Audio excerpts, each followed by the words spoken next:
बांग्लादेश में जिस तरह की राजनीतिक तस्वीर बन रही है वो आने वाले दिनों के लिए चिंता का विषय हो सकता है। क्यों जमात इस्लामी और एनसीपी दोनों अब मिलकर आगामी चुनाव लड़ने जा रही हैं। अब आप सोच रहे होंगे कि इससे किस तरह की चिंता होगी, तो चलिए बिना देरी के हम आपको बताते हैं कि आखिर हम ऐसा क्यों कह रहे हैं। दरअसल ये दोनों पार्टियां कट्टरता या फिर यूं कह लीजिए कि आतंक फैलाने के लिए मशहूर है। जमात ए इस्लामी जहां पाकिस्तानी आईएसआई से ऑपरेट होती है, तो वहीं एनसीपी यानी नेशनल सिटीजन्स पार्टी जिसने बांग्लादेश में आतंक का एक नया किला बना दिया, जिसके मीनार से इस यूथ पार्टी ने शेख हसीना की न सिर्फ सरकार को खाड़ फेंका बल्कि हसीना को देश छोड़ने पर भी मजबूर होना पड़ा। इसके बाद बांग्लादेश में पिछले एक साल में जो कुछ भी हुआ उसे पूरी दुनिया ने देखा है।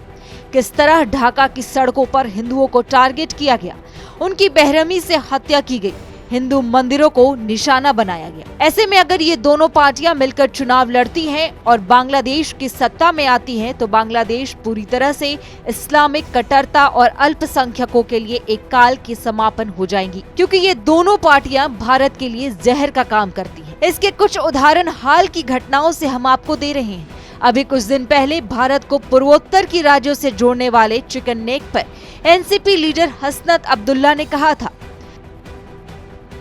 हम अलगाववादी और भारत विरोधी ताकतों को शरण देंगे और फिर भारत की 7 सिस्टर्स को काट देंगे। 7 सिस्टर्स शब्द भारत के 7 पूर्वोत्तर राज्यों अरुणाचल प्रदेश, असम, मणिपुर, मेघालय, मिजोरम, नागालैंड और त्रिपुरा के लिए इस्तेमाल किया जाता है। इनमें से असम, मेघालय, त्रिपुरा और मिजोरम की सीमा सीधे बांग्लादेश से लगती है, जिससे यह इलाका रणनीतिक और सुरक्षा के लिहाज से बेहद संवेदनशील माना जाता है।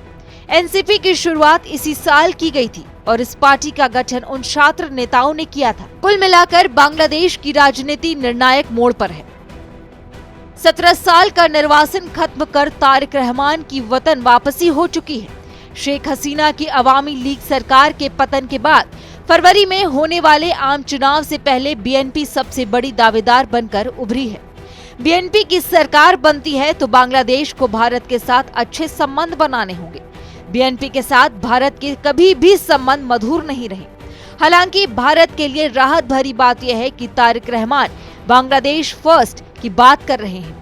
तारिक रहमान की सरकार बनने से भारत को फायदा बेशक न हो, लेकिन कोई खतरा भी नहीं रहेगा, क्योंकि वह पाकिस्तान के समर्थन में बिल्कुल नहीं है। आपको हमारा ये वीडियो कैसा लगा कमेंट बॉक्स में जरूर बताएं और इसी तरह के वीडियो के लिए देखते रहिए रिपब्लिक भारत का डिजिटल प्लेटफॉर्म।